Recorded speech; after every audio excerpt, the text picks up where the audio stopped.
কেকটা তো অনেক মজা। আরে বাবা কি করছো?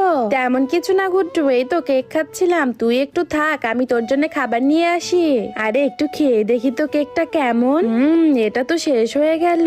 বাবা এসে তো দেখলে খুব রেগে যাবে। তাড়াতাড়ি আমি কিছু একটা করে কেকটা বানিয়ে রাখি। কেকের উপর এখন রং করতেই করলা মিশিয়ে দেই, তাহলেই তো হয়ে গেল।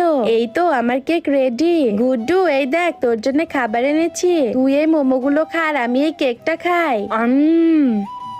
আরে এটা তো তিতো কেন? গুড্ডু তুই কি করেছিস এটার সাথে? এই নে। আরে বাবা আমি কোথায় চলে যাচ্ছি? তোমরা সবাই তাড়াতাড়ি আমাকে লাইক সাবস্ক্রাইব করো।